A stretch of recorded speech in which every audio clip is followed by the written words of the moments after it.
अस्सलामुअलैकुम व्यूअर्स, आपका होस्ट अली शाह आपके सामने हाजिर है। और जैसा कि मेरे चैनल का मंशूर है कि मैंने यूथ को प्रमोट करना है और यूथ के जो लीडर्स हैं उनको भी सामने लेकर आना है। और आज मैं अपने सांगला हिल की मिट्टी से एक ऐसे ही नौजवान लीडर को आपके सामने लेकर आया हूँ जो कि किसी तारफ़ के मोहताज नहीं, चौधरी इम्तियाज़ अहमद कालू साहब जिनका नाम है, जो कि 2003 से हमारे और नौजवानों के दरमियान, नौजवानों के साथ बड़े भाइयों की तरह और बुजुर्गों के साथ बुजुर्गों की तरह और सियासत कर रहे हैं और वहाँ की खिदमत कर रहे हैं। जिनके एक दो कारनामा जो कि हमारे सांगला हिल के लिए जो कि काबिल तहसीन है, जो कि मैं आपको बताता हूँ। सबसे पहले इनका सबसे बड़ा यूथ के लिए कारनामा है जो कि सांगला हिल में एक स्पोर्ट्स कम्प्लेक्स बना था, जो कि आज तक नहीं नेता किसी सियासतदान को भी रोमान गुजरा के वो बनाए। वो उसमें इम्तियाज़ भाई की बहुत बड़ी काविश थी। उस काविश में हम इनको सलाम पेश करते हैं। और जितनी भी यूथ है आज जो कि नशे से दूर है और स्पोर्ट्स कम्प्लेक्स में जा रही है और मुस्तफ़ीद हो रही है और सेहतमंद ज़िंदगी गुजार रही है, उसमें इम्तियाज़ अहमद कालू साहब का एक बहुत बड़ा जो किरदार है। दूसरा एक जो कि हमारी आम आम के लिए THQ में डायलिसिस सेंटर की जो सहूलत है उसको सामने हमें मुतारफ़ कराने में जो मेन किरदार है वो चौधरी इम्तियाज़ अहमद कालू साहब का है। तो बिला तवसत मैं आपको लेकर जा रहा हूँ चौधरी इम्तियाज़ अहमद कालू साहब के पास और हम इनसे कुछ सवालात करेंगे अपने हल्के के मतलब अपने मतलब और उनके आइंदा और माजी के लाए अमल के मतलब। तो इम्तियाज़ अहमद कालू साहब जो कि हमारे हमारे दरमियान मौजूद हैं। तो सबसे पहले तो मैं इनका शुक्रिया अदा करता हूँ कि इन्होंने हमें कीमती वक्त दिया। सबसे पहले मैं इम्तियाज़ अहमद कालू साहब से क्वेश्चन करता हूँ कि जैसा कि 2003 से ये सियासत में है और 17 साल इनका शानदार और बेदाग कैरियर है। और मैं इनसे ये सवाल करता हूँ पहला कि आने वाले बल्दियाती इलेक्शन में ये अपने आप को कहाँ देख रहे हैं और उनका क्या रद्द-ए-अमल होगा। जी बिस्मिल्लाहिर्रहमानिर्रहीम। शाह साहब, सबसे पहले तो मैं आपको इस चैनल के पर मुबारकबाद पेश करता हूँ कि आपने एक ये बड़ी अच्छी काविश है कि आप सांगला हिल के नौजवानों की आवाज़, सांगला हिल के मसाइल की आवाज़ जो कि बरसे हुकाम तक पहुँचाएँगे। बाकी रही बात सांगला हिल में बल्दियाती इलेक्शन अगर हुए तो हमारा एक ग्रुप है, अपने दोस्तों के साथ सलाह मशवरा करके इलेक्शन लड़ेंगे। और ये नहीं कि अगर सियासत करते हैं तो हर फील्ड में सियासत करेंगे। अगर बल्दियाती इलेक्शन हुए, फ़िलहाल तो अभी कोई महसूस नहीं हो रहा कि इलेक्शन हो, तो अगर इलेक्शन हुए तो अपने दोस्तों के सलाह मशवरे के साथ इलेक्शन लड़ेंगे। तो आप सिटी में सिटी नाज़िम बतौर सिटी नाज़िम या तहसील नाज़िम किस चीज़ के आप कैंडिडेट हैं? दोस्तों की मुशावरत से अगर दोस्तों ने सिटी में कहा तो सिटी में लड़ेंगे। हमारा तल्लक सिर्फ और सिटी तक नहीं है, हम विलेज में भी हैं। हमारे हर गांव में हमारे दोस्त, हमारे भाई सपोर्टर हैं, मौजूद हैं। तो एक हमारा एक मुकम्मल ग्रुप है। तो जहाँ भी फाइनल करेंगे इंशाल्लाह वहाँ पर इलेक्शन सिटी में होगा या तहसील का, जो भी हमारे साथी मशवरे के साथ लड़ाएंगे वो लड़ेंगे। मतलब आपने इलेक्शन प्रोटेक्ट करना है चाहे वो तहसील में हो या सिटी में हो, आपने इंशाल्लाह तो इंशाल्लाह। पहला क्वेश्चन तो क्लियर। दूसरा क्वेश्चन कि माशाल्लाह आपने ज़िले सदर के ओहदे पर अपनी जिम्मेदारियां बड़े आसान तरीके के साथ सरंजाम दी और अभी आप ज़िले सदर नहीं हैं, तो क्या अभी भी आप यूथ के लिए कुछ कर रहे हैं और आइंदा मुस्तकबिल में आप यूथ के लिए क्या ख्याल रखते हैं और यूथ के लिए आप क्या करना चाहते हैं? मैं ये चाहता हूँ कि मेरे ये नौजवान भाई हैं, नौजवान साथी हैं, नौजवान दोस्त हैं, इन लोगों को नशे से बचाया जाए। इन लोगों को तलीम के मैदानों में भी इनकी हौसला अफजाई की जाए, खेल के मैदानों में भी इनकी हौसला अफजाई की जाए। जहाँ जहाँ जो भी कोई मेरा दोस्त, मेरा भाई, अगर वो क्रिकेट के मैदान में भी अच्छा खेलता है तो उसकी भी हौसला अफजाई की जाए। को बॉडी बिल्डिंग के हाल थोड़ी देर पहले मुकाबले हुए, बैडमिंटन की हमारे सांगला की बहुत अच्छी टीम है।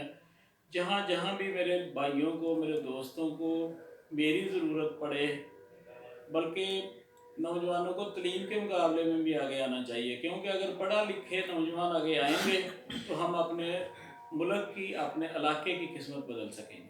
बिल्कुल, आपकी इससे एक वाज़ेह मैसेज आया है और वाज़ेह मैसेज ये आया कि आपने कहा है कि आज तक पहले भी मैं देखता आ रहा हूँ, मतलब कि काफ़ी देर से कि आप यूथ के साथ खड़े हुए हैं और आपने एक और अज़्म का ऐलान किया है कि आप नेक्स्ट फ्यूचर में भी यूथ के लिए खड़े होंगे। तो मेरा जो कि मैसेज ही यूथ को प्रमोट करना मेरे चैनल का मकसद है। तो यूथ के लिए एक ओपन प्लेटफॉर्म है, वो कह रहे हैं कि बगैर किसी पार्टी के, बगैर किसी भी मकसद के वो अपने इलाके और अपने हल्के की यूथ के लिए हाजिर हैं। तो किसी भी यूथ के बंदे को कोई मसला हो किसी किस्म का तो वो इम्तियाज़ भाई से डिस्कस कर सकते हैं। हमारा तीसरा सवाल आपके बारे में बहुत ही एक ज़्यादा अफवाह फैली हुई है कि आपने अंदर ही अंदर PTI में शमूलियत का ऐलान कर लिया। उसके बारे में आपका क्या कहना है? नहीं, इस तरह का कोई भी फैसला जो होता है ना, अंदर ही अंदर कोई फैसला नहीं होता। पार्टियां जो है ना, पार्टियां ज्वाइन करने और पार्टियां छोड़ने के फैसले बाहर बाहर लोगों में ही होते हैं।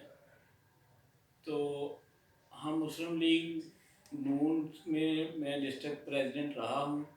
किसी वजह से आमने तारक बाजवा साहब जो कि आज़ाद उम्मीदवार थे, उनका तल्लक भी मुस्लिम लीग नून ही से था, उनकी सपोर्ट की है। मगर हमारे ग्रुप ने अभी तक कोई भी ऐसा डिसीजन नहीं लिया कि हम किसी भी पार्टी में शामिल हों। अगर हुआ तो इकट्ठे करेंगे इंशाल्लाह। जो भी फैसला हुआ आवाम के सामने होगा। रूम के अंदर कोई फैसला नहीं होगा। ड्राइंग रूम की सियासत हम नहीं करते। हमारे फैसले हमारे दोस्तों की मुशावरत से होते हैं। जी बेहतर। अच्छा, एक और हमारे आम आवाम का जो मसला है वो ये कह रहे हैं कि 2018 के इलेक्शन के बाद अभी अगर आने वाले इलेक्शन में आप सियासत में आना चाह रहे हैं, इलेक्शन लड़ना चाह रहे हैं, तो आप अभी तक फिर आपको ग्राउंड में आवाम में क्यों नजर नहीं आ रहे? आवाम का ये आपसे शिकवा है। नहीं, मेरा ख्याल है ये सिर्फ एक प्रोपोगंडा हो सकता है। मैं हम वक्त मैं ना तो लाहौर में होता हूँ, ना मैं किसी और शहर में होता हूँ। मैं 24 घंटे बल्कि महीनों तक अपने शहर में होता हूँ, अपने डेरे पे मुकीम होता हूँ, अपने दोस्तों की गमी खुशी में बराबर शरीक होता हूँ। ये सिर्फ़ और सिर्फ मुखालफिन का एक प्रोपोगंडा होगा। ये जो मेरे दोस्त हैं, मेरे साथी हैं, वो बेहतर जानते हैं कि कोई भी ऐसा टाइम नहीं आया। अब जबकि कोरोना का मसला चल रहा है, बहुत से सियासतदान जो हैं वो रूपोश हो चुके हैं। मगर मैं समझता हूँ कि हमें खुलकर लोगों की मदद करनी चाहिए, अपने साथ होना चाहिए।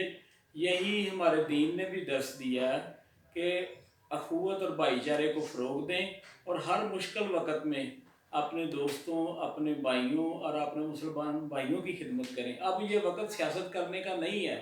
आज जो मुल्क के हालात हैं, ये सिर्फ सियासत करने का वक्त नहीं है। मैं तमाम दोस्तों को जिनका किसी भी पार्टी के साथ तल्लक है, खा वो पीटीआई से हो, नून लीग से हो, पीपल पार्टी से हो, किसी भी जमात से तल्लक हो, मैं उन्हें यही कहूँगा कि ये वक्त आवाम में रहने का है। आवाम को शऊर और आगाही दिलाने का वक्त है। आवाम के जो मसाइल हैं, जो बेरोज़गार हो चुके हैं, उनके साथ आप कुछ नहीं कर सकते तो भाईचारा और प्यार से बोलकर भी उन्हें मुतमिन कर सकते हैं। तो अपने भाइयों और अपनी आवाम के पास रहना चाहिए। मैं तो बिल्कुल ऑल टाइम हल्के में हूँ। जी बिल्कुल। अच्छा, पाँचवा सवाल, जैसा कि आप बार बार, मैं जब से आपसे इंटरव्यू स्टार्ट किया आप मुझे ये बता रहे हैं कि मैं अपने ग्रुप के साथ सियासत करता हूँ, ग्रुप में करता हूँ, ये वो दोस्तों के साथ मुशावरत भी करता हूँ। जैसे कि आप क्वेश्चन अपने अल्फाज को दोहरा चुके हैं कि मैंने इलेक्शन लड़ना है, वो लड़ना ही लड़ना है। अगर आपको मतलब कि आपके ग्रुप में भी और अच्छे कैंडिडेट हैं, मतलब कि देखा जाए तो, और उसके अलावा आपका कंपटीशन वहाँ भी मौजूद है, उसके अलावा और भी अदर ऑप्शन है, मतलब नून लीग, पीटीआई, वट कोई भी आपको सियासी जमात मतलब आपका नहीं, मतलब ओके दूसरी पार्टी में आप जाना नहीं चाहते हो, आपका ग्रुप जो है वो आपको टिकट नहीं देता, वो आप कोई और कैंडिडेट ले आता, तो फिर आप इलेक्शन लड़ेंगे या अपने ग्रुप की ही हिमायत का नाम करेंगे? नहीं, अगर मशावरत के साथ दौसबाजी ना हो, मशावरत के साथ अगर मैं जहाँ पे इफेक्टिव नहीं हूँ, अगर मेरी जगह पे कोई और मजबूत कैंडिडेट आ जाता है, तो मैं अपने ग्रुप के साथ उसकी मुकम्मल तौर पर हिमायत करूँगा। अच्छा, इसमें लास्ट क्वेश्चन आपसे ये है, क्योंकि आप माशाल्लाह 10 साल मतलब कि जो हमारे एमएनए साहब हैं उनके साथ भी आप रहे हैं, फील्ड में भी रहे हैं, गाँव गए हैं, उसके अलावा एमपीए साहब के साथ भी आपने काफ़ी सर्व किया आवाम को। तो आपके ख्याल में हमारा जो शहर है सांगला है, इसके जो मेन मसाइल हैं और उनकी आज तक मेन जो महरूमी है और सहूलतों से महरूम है, उसका मेन आप क्या देखते हैं, तो क्यों महरूम है, उसकी वजह क्या है? पहले नंबर पे तो मैं आपको बताना चाहूँगा कि मैं किसी फर्द वाहिद के साथ नहीं था। मैं एक पार्टी का डिस्ट्रिक्ट प्रेसिडेंट था। मैं एज ए पार्टी होल्डर एक पार्टी के एमएनए के साथ था, एक पार्टी के मिनिस्टर के साथ था, एमपी के साथ था। इस वजह से कि मेरा ताल्लुक सिर्फ़ और सिर्फ इस पार्टी से है। मैं किसी फर्द वाहिद से नहीं हूँ, यानी कि नहीं हूँ, या किसी फर्द वाहिद की हिमायत नहीं कर रहा था कि मैं वर्जीज़ ताहिर का पर्सनल कोई या वो मेरा फेवरेट लीडर है, ऐसी कोई बात नहीं। बाकी अगर ये इलाके में तरक्याती काम नहीं हुए तो इसमें मेरा ख्याल है कि हम लोगों का भी, नौजवानों का, हमारे इलाके के बुज़ुर्गों का भी उतना ही कसूर है। क्योंकि एक डॉक्टर से अगर आराम नहीं आ रहा तो डॉक्टर चेंज कर लेना चाहिए।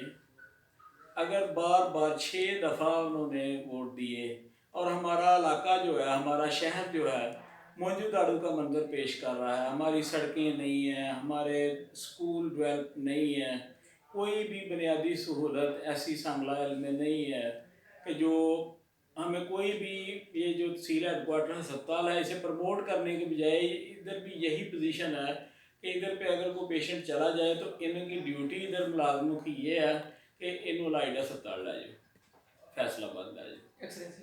तो ये आवाम का भी उन्ना ही कसूर है। मैं तो समझना कि ये नौजवानों को खास कर मैं मैसेज देवांगा कि अगर तुसी चाहते जे कि अपने इलाके की खिदमत करिए, अपने इलाके के जेडे, तो फिर चेंज लिया पेगा। तब्दीली सिर्फ ना की नहीं, तब्दीली अमली तौर पर लिया पेगी।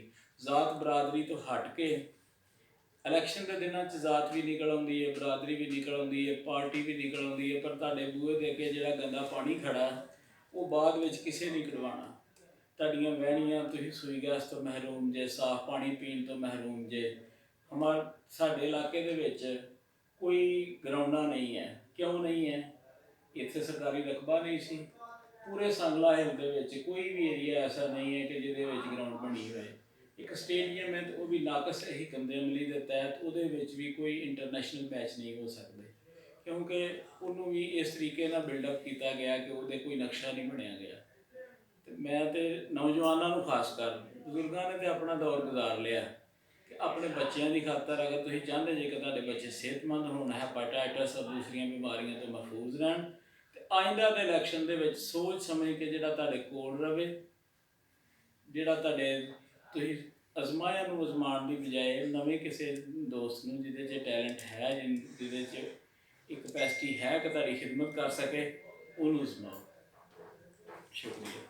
तो मैं बहुत शुक्रगुजार हूँ चौधरी बिलावल अहमद कानू साहब का, जो कि हमारे यूथ के लीडर हैं हमारे हल्के के। तो मैं मेरा तवज्जो अब इस बात की तरफ, इन्होंने बड़ा मेरे ख्याल के मुताबिक तो जितने भी हमारे सवाल आते हैं उनको बड़े आसान तरीके से जवाब दिया है। और मैं इस बात का मेरे ख्याल बात को आपको यहाँ करता हूँ कि अगर कल को अल्लाह पाक इज्जत देता है चौधरी बिलावल अहमद कानू साहब को, और ये जीत कर अल्लाह पाक हमारे सामने आते हैं, तो इंशाल्लाह ताला हम देखेंगे कि ये इंशाल्लाह ताला ये जो बातें सब इन्होंने की हैं इंशाल्लाह सांगला हिल की आवाम को सर्व करेंगे, और सांगला हिल की आवाम इनके साथ इंशाल्लाह ताला इनको ज़्यादा से ज़्यादा सपोर्ट करे। जिस तरह एक शरीफुल नफ्स इंसान है, तो क्योंकि मेरा चैनल था यूथ के मसाइल को आगे लेकर आना, तो सबसे पहले आज मैंने शुरू इनसे किया है। तो इंशाल्लाह ताला अगर आपको मेरी वीडियो अच्छी लगे इसको लाइक करें, सब्सक्राइब करें, शेयर करें।